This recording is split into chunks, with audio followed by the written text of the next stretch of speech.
tayo po ay tumayo at sandali po tayong tumahimik upang manalangin.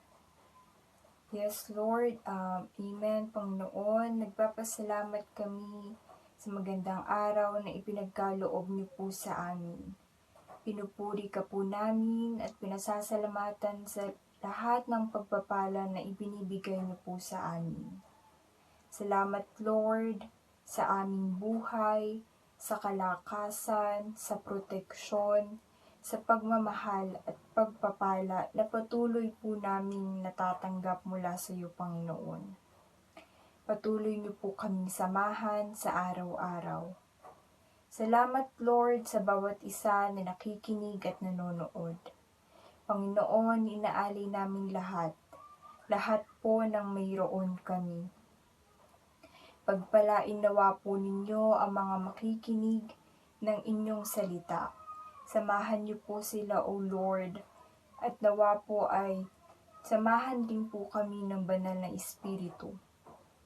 Lord, ganun na rin po ang magpapahayag ng inyong mga salita.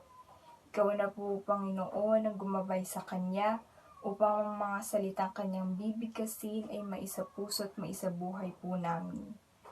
Nawa po, Lord, ay mapagpala kami. Panginoon, ikaw na po ang manguna. Ikaw lamang ang aming sasambahin at pupurihin. Panginoon, nagpapasalamat po kami ng lubos, and we offer everything to you, O Lord. In Jesus' name, Amen. Thank you, Lord.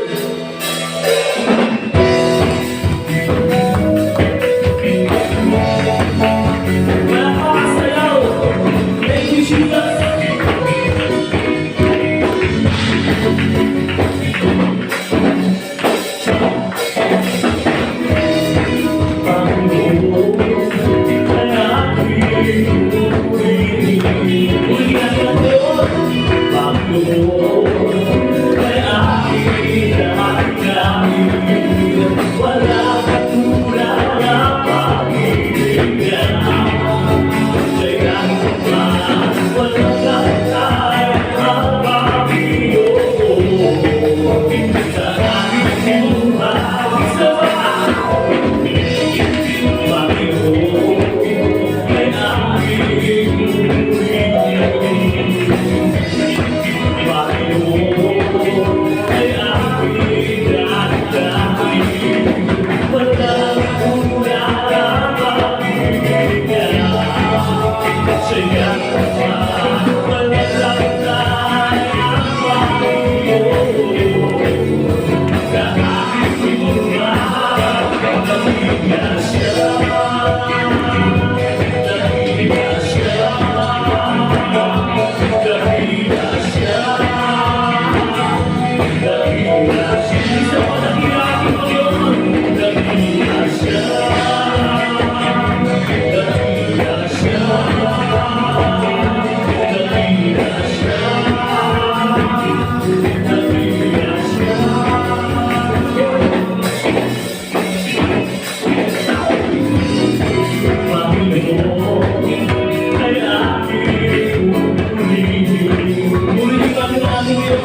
kami may nagkasala, Lord God. Kami lumay mo. Lagi kang nariyan, Panginoon. Hihintay sa aming pagbalik, Lord God. Sapagkat kami ay iyong pinili. Pinili mo bilang iyong mga anak, Panginoon.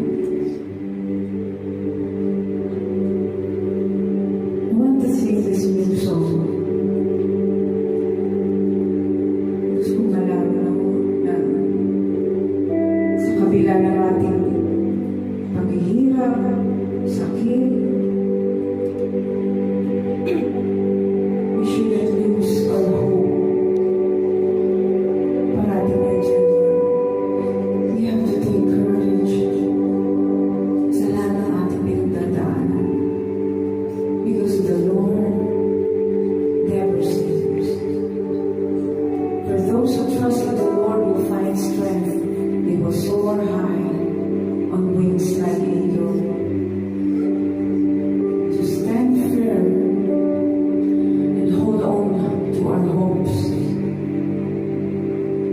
Because the Lord is always there. He's willing, always willing to fulfill His promises to us.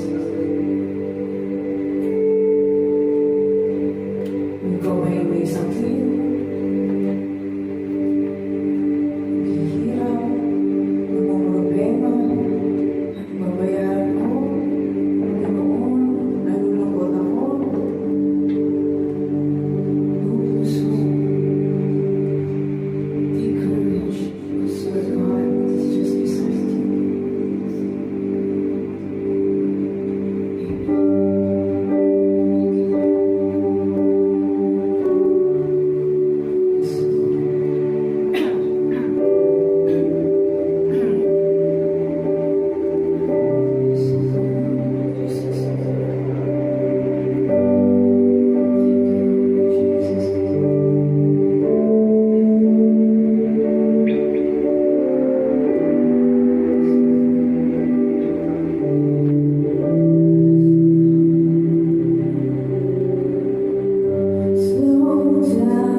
never failing.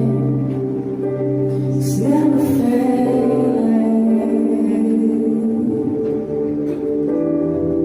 Oh, miracles happen when we fix our eyes on Jesus.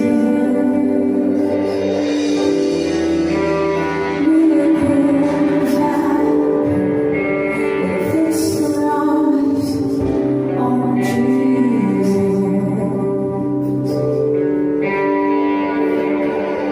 In the light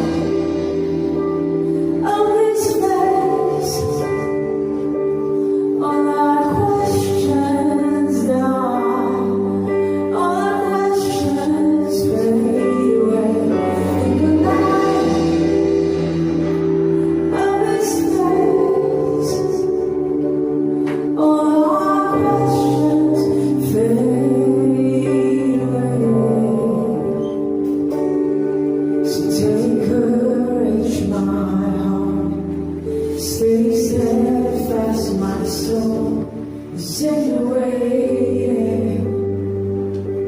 Is ever waiting. Hold on to your hope as your triumph unfolds. It's never failing. It's never failing. Miracles happen when we fix our eyes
At sabay-sabay po natin sabihin, ang salita ng Diyos.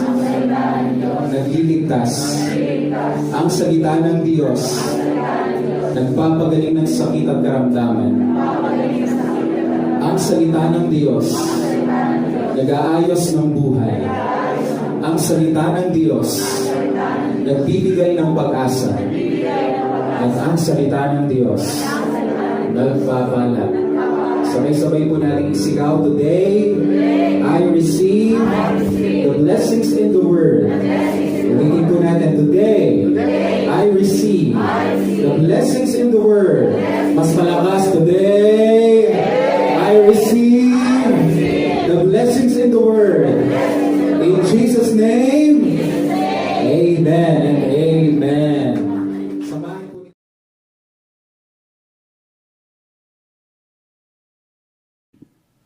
Magandang araw mga kapatid sa Panginoon. Ang ating pag-aaralang mensahe mula sa ating Panginoon ay matagpuan sa aklat ng unang Pedro, Kapitulo 2, talatang 9. Ngunit kayong mga taong pinili, mga maharlikang pari, at mga mamamayan ng Diyos. Pinili kayo ng Diyos na maging Kanya, upang ipahayag ninyo ang kahanga-hanga niyang mga gawa. Siya ang tumawag sa inyo mula sa kadiliman tungo sa kahanga-hanga niyang kaliwanagan. Let us pray. Mapagmahal na Ama, kayo po ang magbibigay buhay sa iyong mga salita. Banal na Espiritu, humihingi ako sa iyo ng tulong na ako'y pangunahan mo at malagak sa aking mga labi ang layunin mong pagpapala mula sa pagkaing espiritual hango sa mga salita na ating binasa sa unang Pedro 2:9. Mangusap po kayo, handa kaming makinig.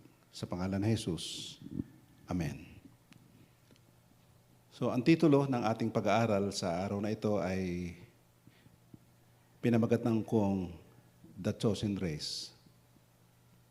If I may recall doon sa aklat ng Epeso, sulat ni San Pablo sa Epeso, chapter 1, 3-4, sabi doon ay ganito.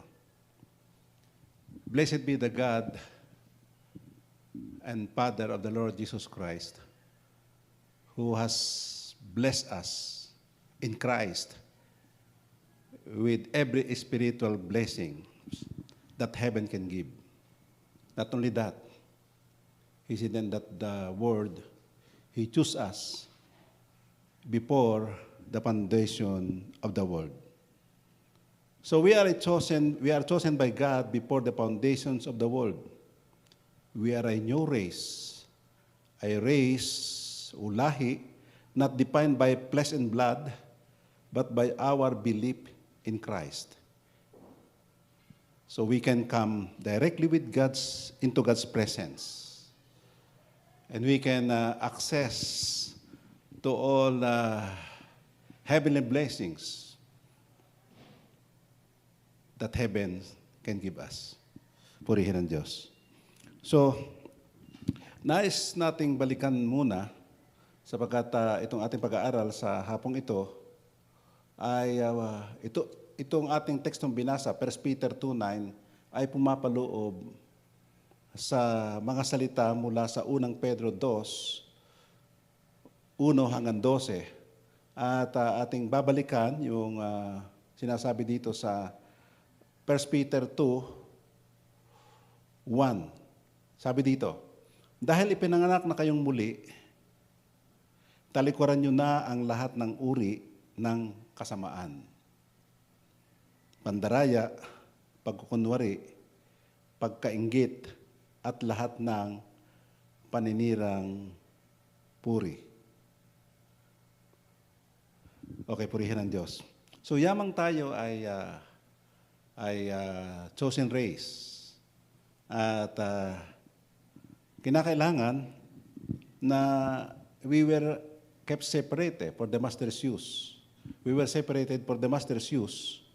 ito ang sabi ni Pedro, ang ating pamumuhay ay dapat kakitaan ng kagandahang asal at halimbawa sa gawa.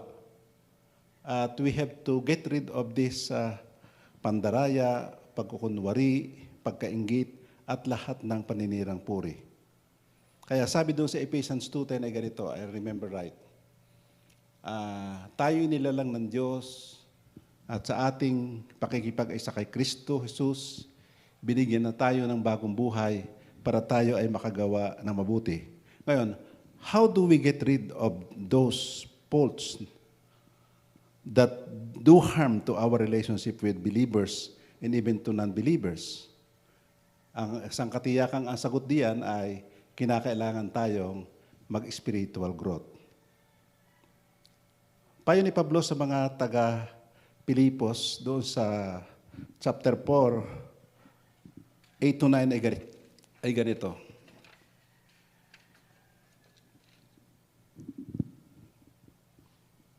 Bukod diyan mga kapatid, lagi ninyong isaisip ang mga bagay na mabuti at kapure-puri. Mga bagay na totoo, marangal, matuwid, malinis, maganda, at kanais-nais. Ipamuhay nyo ang lahat ng tutunan nyo at tinanggap mula sa akin, sa salita at sa gawa, at sa inyo ang Diyos na nagbibigay ng kapayapaan. So in this, si Paul is trusting us, giving us instructions na ito ang nararapat kabaligtaran nung nabanggit natin kanina na huwag tayo mamuhay ng may pandaraya, pagkukunwari, pagkainggit at lahat ng paninirang puri. Sa halip, tayo ay mamuhay ng marangal, matuwid, malinis, maganda at kanais-nais. So ito talaga yung katulad ng nabanggit ko noong nakaraang linggo, this is the should be walk of the believers. Dito naman sa 1 Peter 2, chapter 2, ganito, gaya ng sanggol na bagong panganak, manabik kayo sa dalisay na gatas na espiritual. So itong tagubilin pa rin ni San Pedro, upang lumago kayo hanggang makamtan nyo ang ganap na kaligtasan. So, paano ba yung isang sanggol? Di ba isang sanggol ay may craving parati sa milk. And that is the food we need. Similarly, the food we need is pure spiritual milk. Kaya doon sa 1 Corinthians 3:2 ay ang sabi ganito, ang mga ipinangangaral ko sa inyo'y mga simpleng aral lamang, dahil sa hindi pa ninyo kayang unawain ang malalalim na pangangaral. At kahit ngayon, hindi pa nyo ito kayang unawain.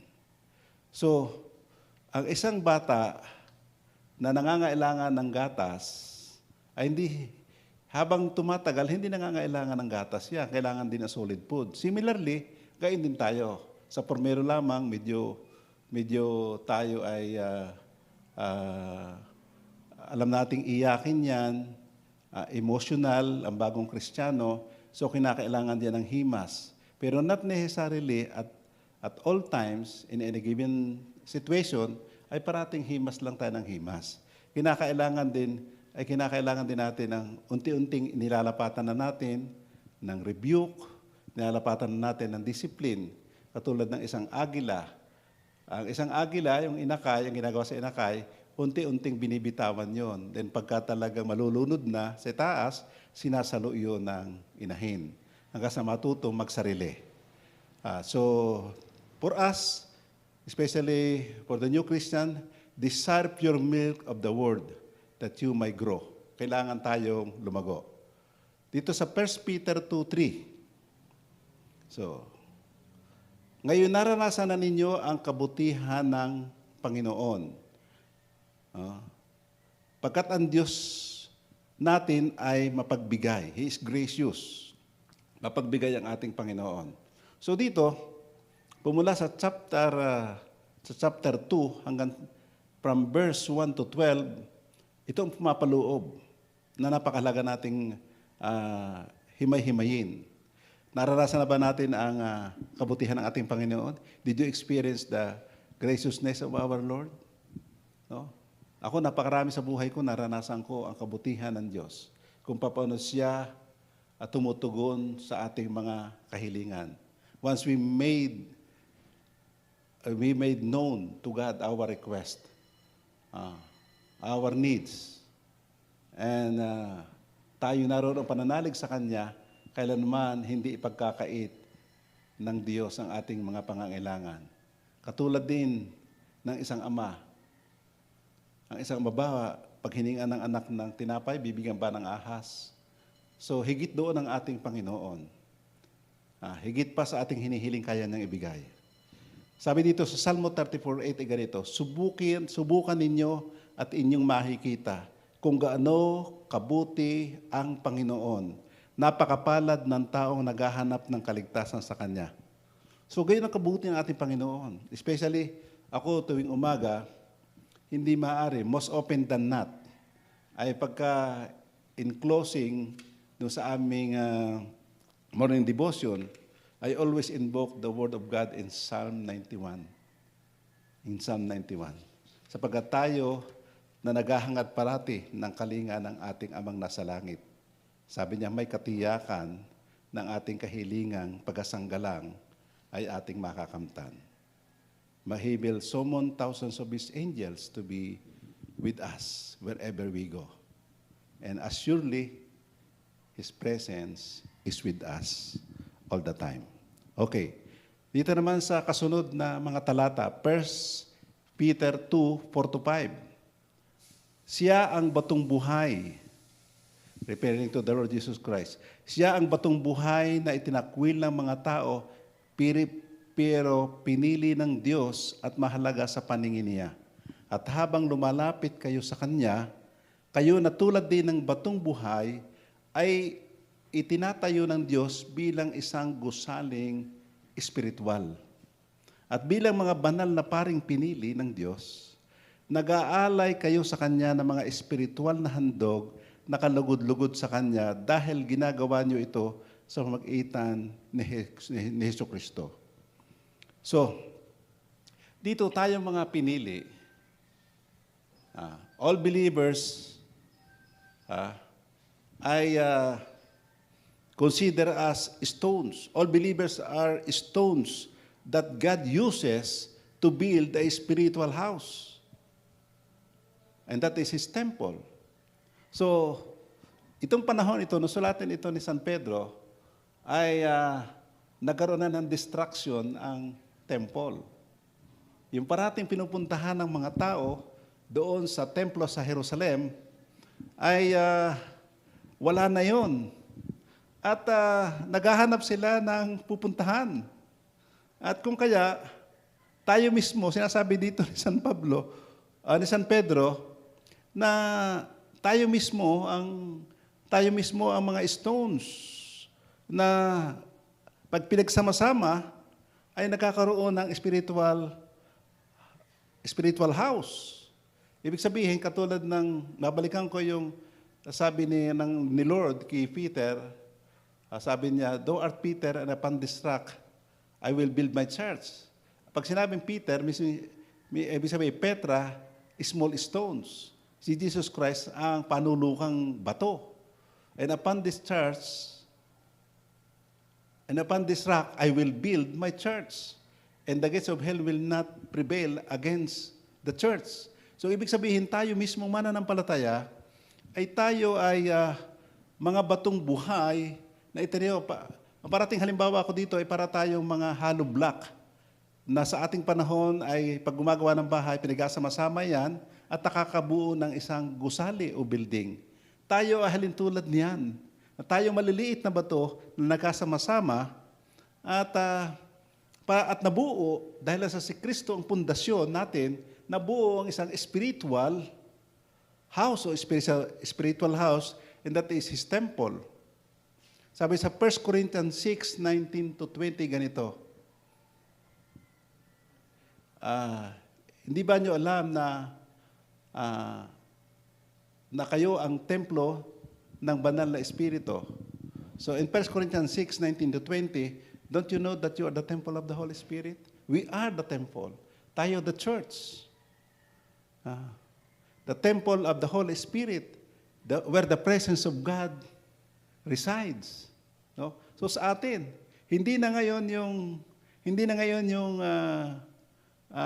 ang presence ni Lord ay hindi na confined doon sa building, kundi sa iglesia, sa atin. We are the church. Can you say amen? Purihin ng Diyos. So dito naman sa 1 Peter 2:6-8, ganito. Sapagat sinabi ng Diyos sa kasulatan, may pinili akong maghahari sa Sion. Tulad niya'y mahalagang bato na ginawa kong pundasyon. Ang sumasampalatay sa Kanya ay hindi mapapahiya. So, 7.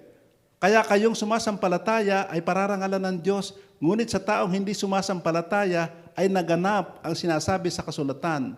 Ang batong itinakwil ng mga tagapagtayo ay siyang naging batong pundasyon. Ang batong ito ay naging katitisuran sa mga tao at nakakapagpadapa sa kanila. Okay, dito, saligan ng iglesia, yung defense, yung pader, yung kublihan, tagapagtanggol, ay walang iba kundi ang ating Panginoong Jesucristo. Siya ang mahalagang bato na ginawang pundasyon ng ating Panginoon. Siya ang cornerstone. At siya ang ating sandalan. Siya ang ating pader. Okay, purihin Diyos. Ang batong panulukan ay si Hesus Kristo. Saligan ng iglesia. Tingnan natin ang sinasabi dito, yung illustration dito sa Old Covenant. Sabi dito, Isaiah 28:16. Kaya ito ang sinabi ng Panginoon Diyos, makinig kayo, maglalagay ako ng batong pundasyon sa Sion, batong maaasahan, matibay at mahalaga.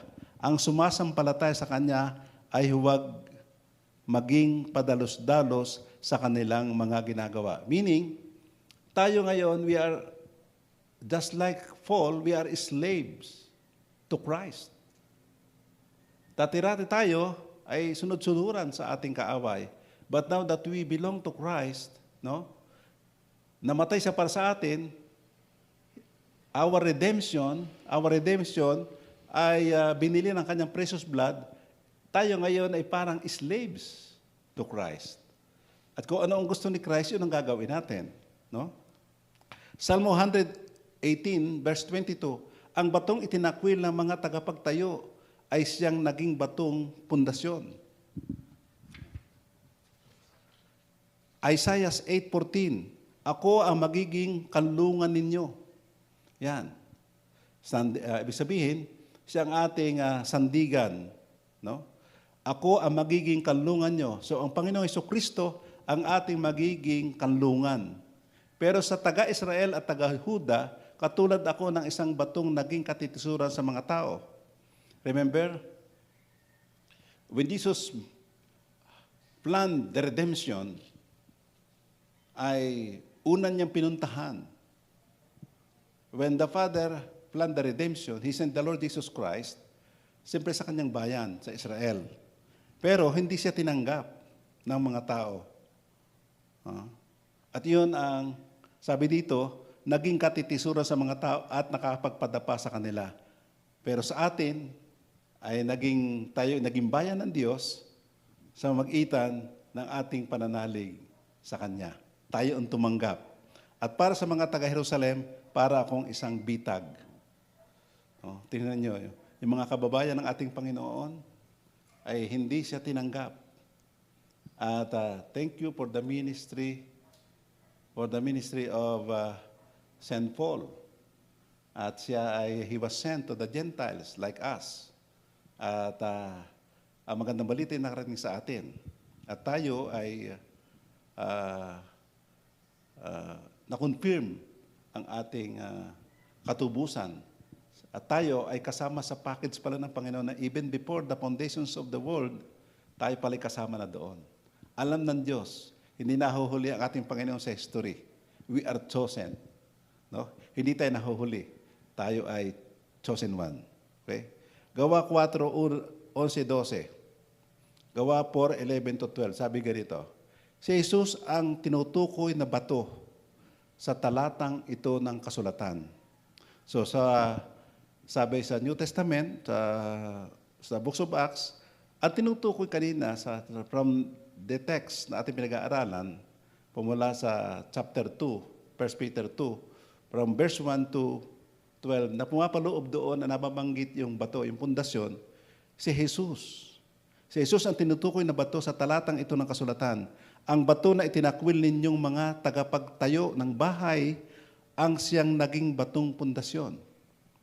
Walang sino man sa mundong ito ang makapagliligtas sa atin, kundi si Jesus lamang. Wala nang iba. So, salvation can be found alone through Christ. Amen. Now, so going back to the main text, kasi yung pinag-uusapan natin kanina ay bahagi, serving as background at further instructions, because we are a chosen race, sabi dito sa 1 Peter 2, 9 to 10. So ito ang ating teksto. Ngunit kayo'y mga taong pinili, mga maharlikang pari, at mga mamayan ng Diyos. Pinili ng Diyos na maging Kanya upang ipahayag ninyo ang kahangahangan niyang mga gawa. Siya ang tumawag sa inyo mula sa kadiliman tungo sa kahangahangang kaliwanagan. 10. Dati hindi kayo mga taong sakop ng Diyos, pero ngayon, mga sakop na niya kayo. Noon, hindi kayo kinaawaan ng Diyos, pero ngayon, kinaawaan na niya kayo. So, sabi dito, pagkat we are a new creation, nung tayo nakipag-isa kay Kristo Jesus, 2 Corinthians 5:17, we are a new creation. The old was gone. Behold, the new has come to us. Because tayo ay pinagpala ng ating Panginoon, no? And had given us all heavenly blessings available because of the Lord Jesus Christ. Ngayon, we are called priest of God. So tayo, ngunit kayo'y mga taong pinili. We are chosen, and we are called the priest of God, chosen generation and a royal priesthood. At mayroong ipinagagawa sa atin na napakahalaga. Sabi dito, ipahayag ninyo ang kahangahangan niyang manggagawa. So, nangangahulugan lahat ng mananampalataya, all believers, tayo, which in our study today, ay chosen generation, a royal priesthood, ay may nung nakaakibat na napakahalagang tungkulin para sa atin. And that is to preach the gospel. Yung gawain ng Panginoon Jesucristo, nung siya'y lumalakad dito pa sa mundong ito, na dinadala niya ang kaharian ng langit sa mga tao, no? Healing the sick, setting the captives free, casting out the possessed, casting out the bad spirit in the possessed people, at saka yung those who are blind, binibigyan nila ng paningin, binabalik ang paningin. Ito ngayon ang daladala natin. We were commissioned. We were being instructed to go and preach the gospel. Even in season, in out of season. Rainy days or sunny days. Yan, meron tayong tungkulin. Amen. 2 Timothy 1:9, sabi ganito, iniligtas at tinawag tayo ng Diyos para maging Kanya. Hindi dahil sa ating mga gawa, kundi ayon sa layunin at biyaya na ibinigay sa atin ni Kristo Jesus bago pa nagsimula ang mundo. Ulitin natin. Nakatalaga na ito sa atin. Iniligtas at tinawag tayo ng Diyos. We are chosen. So many were called, but few are chosen. So tayo, tinawag tayo para maging Kanya. So we belong to God, to the Lord Jesus Christ. Dahil sa ating mga gawa, hindi dahil sa ating mga gawa, Not because that you are good, kundi ayon sa layunin at biyaya na ibinigay sa atin ni Kristo Jesus bago pa nagsimula ang mundo. So again, that is proving the pre-existence of the Lord Jesus Christ, just like us. Even before the foundations of the world, kilala na tayo ng ating Panginoon at tinawag tayo. And yes, nagkasala tayo, but God made a solution. He made a redemption plan through the Lord Jesus Christ. No? Na-redeem tayo by His blood. So tayo ngayon, we are holy nations. Okay? Isaiah 61 verse 6, tatawagin kayong mga pari ng Panginoon, mga lingkod ng ating Diyos. Makikinabang kayo sa kayamanan ng mga bansa at magagalak kayo na ang mga ito'y naging inyo. No? Okay, this is how gracious our God. Kaya, where is your riches? Our riches is in heaven. From His riches and glory through Christ Jesus, kaya niyang paulanin ang kailangan natin. Amen. Hallelujah. Gawa 26:18, para imulat ang kanilang mata at dalhin sila mula sa kadiliman papunta sa liwanag. So this is our mission. No? Ito ang ginagawa ng ating mga in the books of Acts. At gayon din para sa ating lahat ito. We are the continuations of the books of Acts. So, at mula sa kapangyarihan ni Satanas, papunta sa Diyos. Ulitin natin. Para imulat, Gawa 26:18, we were sent para imulat ang kanilang mata at dalhin sila mula sa kadiliman papunta sa liwanag at mula sa kapangyarihan ni Satanas papunta sa Diyos. No? At sa pamagitan ng kanilang pananampalataya sa akin, patatawarin sila sa kanilang mga kasalanan at mapapabilang na sila sa mga taong itinuring ng Diyos na sa Kanya. Purihin ng Diyos. So, we were sent. No? Para yung nasa kadiliman, ay dalhin sa kaliwanagan. Dalhin natin ang magandang balita at sa kanilang pananampalataya sa ating pupuntahan, sa ating mission field, maaari ito'y pamilya mo, maaari ito'y kaibigan mo, maaari ito ay kaaway mo, o maaari ito'y di mo kakilala. Pagdala natin, God has given us authority. Then when we share the gospel of salvation to them, those who believe, they will receive forgiveness of sin at mapabilang sila sa taong itinuring ng Diyos na kasama natin. Can you say amen? Colossus 1:13, iniligtas niya tayo mula sa kapangyarihan ng kadiliman. This is our katayuan natin. At inilipat tayo sa kaharian ng minamahal niyang anak. Nasaan na tayo ngayon? We are now in the kingdom of the Lord Jesus Christ. We were brought to the kingdom of Christ. No? From the kingdom of darkness, we were brought to the kingdom of light. Sa kaharian ng ating Panginoong Jesucristo. So, gayon din ang ating mga nadadalhan magandang balita at tumanggap at nanali sa Panginoong Jesucristo, sila man, mula sa kapangyarihan ng kadiliman ay nalipat na sa kaharian ng minamahal niyang anak. Purihin ng Diyos. Now, for the last two verses, 1 Peter 2:11-12. Sabi dito, mga minamahal, mga dayuhan kayong nakikitira lang sa mundong ito. So, look at this, na? Mga minamahal, ano ba ang katayo natin dito? Mga dayuhan kayong nakatira lang sa mundong ito. Kaya nakikiusap ako sa inyong talikuran na ninyo ang masasamang pagnanasa ng inyong katawan na nakikipaglaban sa inyong espiritu. Ibig sabihin dito ni San Pedro, yamang pinili ka na niya. Mayang tayo ay mayroong tungkulin na tayo ay nagdadala ng kaliwanaghan sa mga nasa kadiliman. So, kinakailangan ito maging ating, what we call this, we must be worthy of our calling that we will live.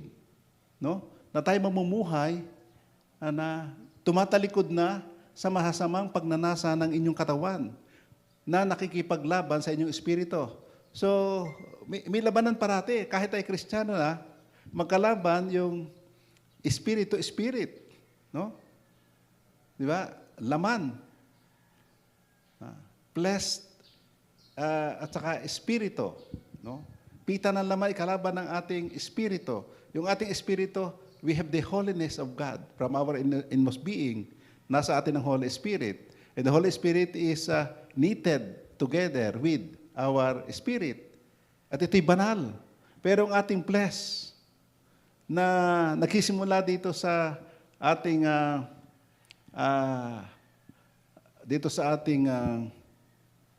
physical na katawan, through our five senses, ay that contact the physical world, ay ito'y lahat ay mahina. Ngayon, kung kakaunti ang feeding ng Word of God, baka tayo matalo. At pag-akyat sa ating kaisipan, sa ating soulless area, that part of us that think and reasons, baka tayo madala ng flesh. Pero kung we are bombarded at patuloy tayo nag-aaral, hindi tayo nagiging babes in Christ, kundi tayo nagmamature in Christ, at ating nabubuhay tayo, binibigyan natin ng ang feeding, much more ang feeding sa spiritual, siguradong ang ating espiritu ay malakas. At pagdating ng tukso, wala yan. Sapagkat kakampi ang ating soulless area in making decision kung anong gusto ng espiritu. Can you say amen? Ang flesh ay talo. Okay, 12. Sa lahat ng oras, ipakita niyo sa mga taong hindi kumikilala sa Diyos. So ito mga tagubilin na pantapos dito, no? Sa lahat ng oras, ipakita niyo sa mga taong hindi kumikilala sa Diyos ang matuwid din yung pamumuhay. Kahit pinaparatangan nila kayo ngayon ng masama, sa bandang huli ay makikita nila ang mga kabutihang ginagawa nyo at luluwalatiin nila ang Diyos sa araw ng pagdating niya. So makikita tayo pala ay, because we are a walking Bible, we are the only living Bible other can read. Kasi yung iba, hindi nga nagabasa eh. Nakikita sa atin ang liwanag. Nakikita sa atin si Christ. At sila, ikaw ngayon ay hindi ka stumbling block, kundi ikaw ay blessing. Sa madilim, ikaw ay sa madilim na lugar, ikaw ay liwanag at maliliwanagan ang kadiliman. Ay kung tayo magkapatuloy na hindi natin sinusunod ang tagubiling ito ni San Pedro, na talikuran na ang mahasamang pagnanasa ng ating mga katawan, ay kung nakikita ang ginagawa natin ay para wala nang pagkakaiba ang Kristiyano sa hindi Kristiyano, ay hindi na sila magiging Kristiyano at pare-pareho din. Can you say amen?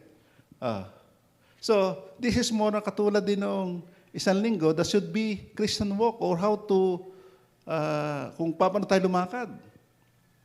Remember this, we are in foreign land. Where is our home? Our home is in heaven. So, tayo mga Kristiyano ay dapat naroon ng ating panuntunan na maging ating hometown has changed. Our home office is not in this world. We are foreigner. Or we are not local. Hindi tayo pandati dito. Tayo ay foreigner. No? Hindi tayo local residents ng mundong ito. At tayo ay, we are just here on mission. We are chosen. Hallelujah. Ay sabi dito sa Romans 12:1, kaya nga mga kapatid, nakikiusap ako sa alang-alang sa masaganang pagkakataong kinaawaan tayo ng Diyos, ibigay ninyo sa Kanya ang inyong mga sarili bilang mga handog na buhay, banal at kalugod-lugod sa Kanya. Ito ang tunay na pagsamba sa Kanya. Purihin ang Diyos. So, ito sabi ni San Pablo, I beseech you therefore, brethren, to offer yourselves as a living sacrifice. Yung pala malagang handog, sarili natin. To be holy, pleasing, and acceptable to God. Wala na palang pinakananais na handog ang Diyos, kundi ibigay mo ang iyong sarili. Why? Because you are a chosen race. You are a royal priesthood. You are holy in the sight of the Father. And God has commissioned us to bring good news to the lost. Amen. Purihin ng Diyos. So, now we have the ability to change, to choose not to sin. Tayo ngayon may abilidad. We have now the ability to choose not to sin now in the power of the Holy Spirit. Can you say amen? Purihin ng Diyos. Let us pray. Mapagmahal naming Ama, salamat po sa isang katiyakan for the assurance that we are heavenly bound because you have chosen us even before the foundation of the world. And here we are. Thank you.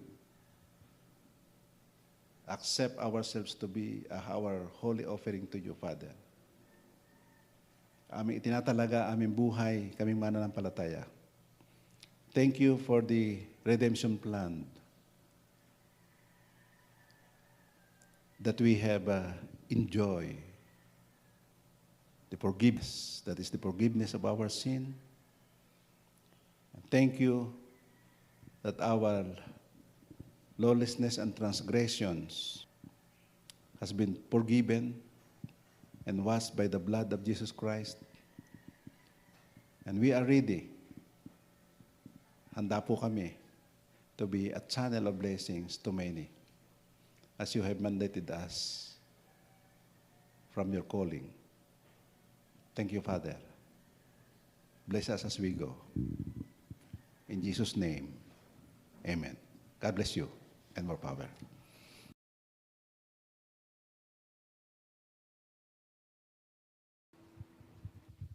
Ihanda po natin ang ating mga communion sets na nandyan po sa inyong mga upuan.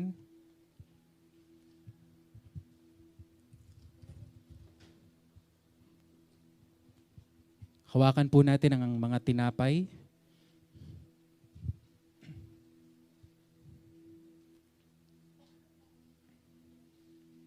Panginoong Jesus,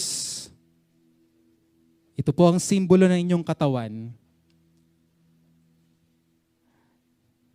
Napako sa krus, nabayubay sa krus ng Kalbaryo, alang-alang sa aming kagalingan, alang-alang sa aming kalakasan, alang-alang sa aming kaligtasan. Salamat, Panginoon, nagdusa ka sa krus upang ibigay sa amin ang ginhawa na ikaw lamang makakapagbigay. Mga kapatid, tanggapin po natin ang tinapay na ito.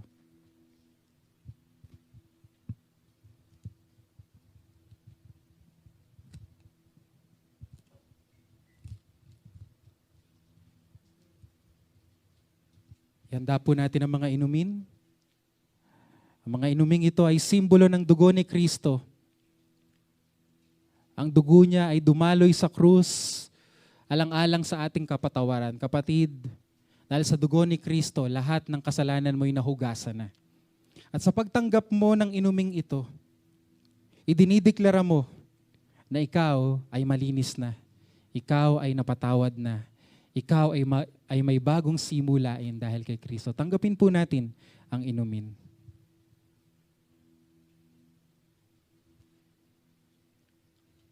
Tabi na lang po natin ang ating mga hawak at pwede po nating itapon sa available na trash can sa likuran mamaya. Pagpalain po kayo ng ating Panginoon.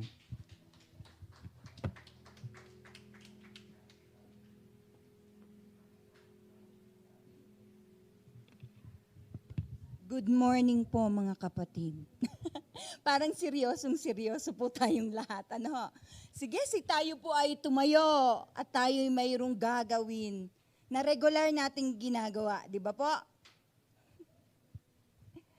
Okay, sige po, tayo po tayo. Ayan. Alam ko po na nagpa-practice po tayo ng social distancing. So, ang gawin po natin, straight lang po yung mga kamay natin, no? Imagine niyo na lang po na kapit natin ang bawat isa, no? Magkakahawak tayo, no? Sige nga po. Ngiti-ngiti naman po, palibasa hindi ko makita talagang nakangiti. Pero alam ko po, ramdam na ramdam ko po na masayang-masaya po ang bawat isa. Pumalakpak po muna tayo. Palakpakan po natin ang Panginoon. Sabihin po natin, thank you Lord Jesus! Ayokong umiyak pero naiiyak ako. Please lang, please Lord, please ayoko pong umiyak. Kasi sobrang saya po ako dahil talagang nakita ko po talaga na talagang ang milagro po ng Diyos na tinanggap natin ay talaga pong buhay na buhay. Hindi po ba? Amen? Amen. Sige, sabay-sabay po nating sabihin ang ating pagpapasya. Sabihin po natin, kami ay nagpasya. Kami ay nagpasyang magmahalan bilang magkakapatid. Ang isa ay para sa lahat, ang lahat ay para sa isa. Ang lakas ng isa ay lakas ng lahat. Ang kahinaan ng isa ay kahinaan ng lahat. Kami ay nagpasyang magtulungan sa hirap at ginhawa. Ang bawat isa ay hugutan namin ng lakas. Kami ay nagpasyang sama-samang lumago bilang mga anak ng Diyos. Sa pangalan ni Jesus, Amen! Palakpakan po natin ang Panginoon. Okay, sige po. Who reigns the power of sin and darkness, whose love is mighty and so much stronger, the King of glory, the King above all kings, who shakes the whole earth with holy thunder, who leaves us breathless in awe and wonder, the King of glory, the King above all kings. This is amazing grace. This is unfailing love. That you would take my place, that you would bear my cross, you would lay down your life, that I would be set free. Oh, Jesus, I sing for all that you've done for me.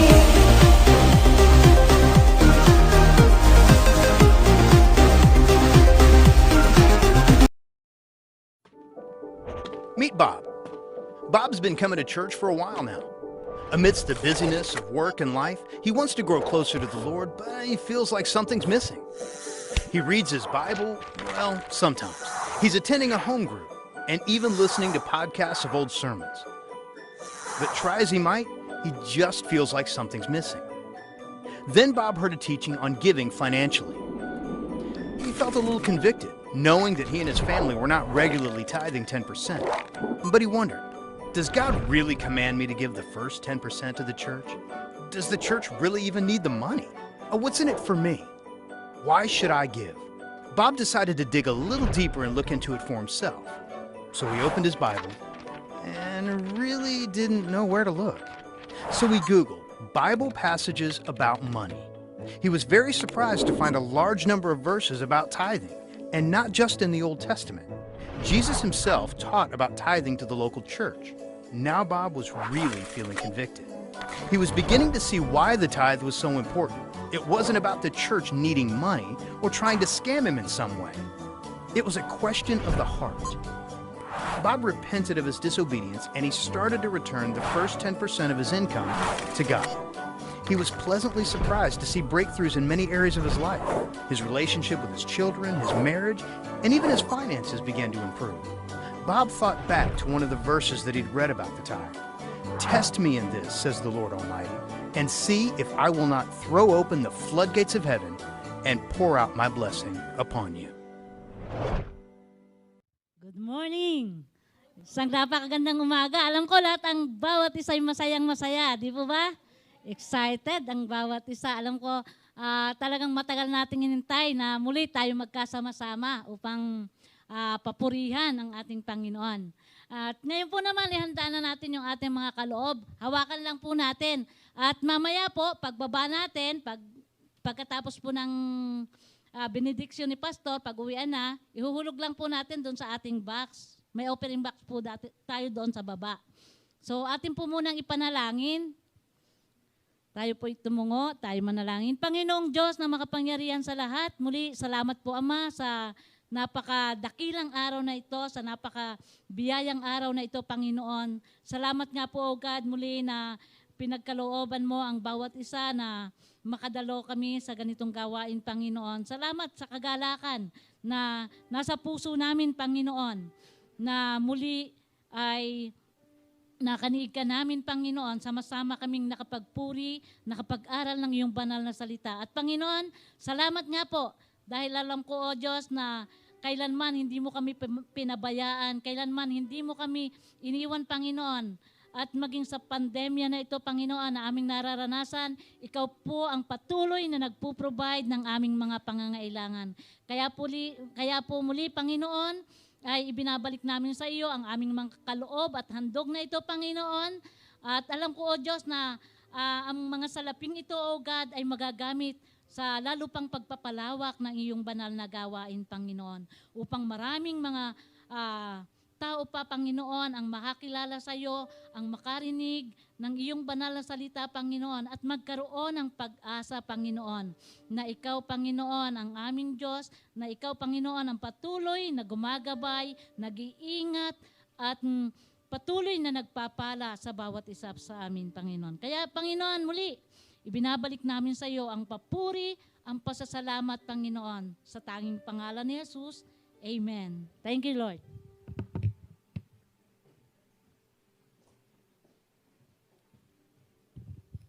Are you blessed? Magsitayo po tayong lahat.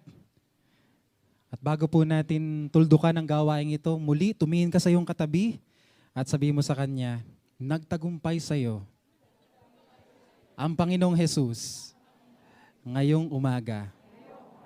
Parang nabitin po ako sa palakpak natin kanina. Pwede po bang for the next 1 minute,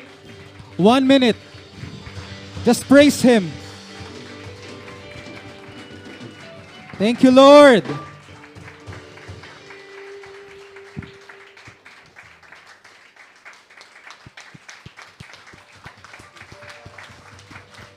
Jesus, we praise you. Jesus, we honor you. Jesus, we glorify you. Yes. Laglag ang problema sa presensya ng Panginoon.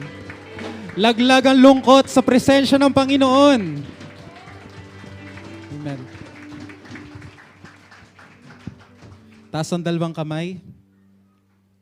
Mataas. Naway tanggapin niyo sa Panginoon lahat ng inyong kahilingan. Naway samahan kayo ng pagpapala ng Diyos Ama. Samahan kayo ng mayamang biyaya ng Diyos Anak. At ang nakakapagpasiglang presensya ng banal na Espiritu ay palagi ninyong maranasan bawat araw. Pagkatapos ng tunnel, nandun po ang liwanag. At the end of this pandemic, there's a glorious hope for all of us. Amen. May His peace, may His shalom keep you. In Jesus' name, amen and amen. Our worship service is over. See you next Sunday and God bless you.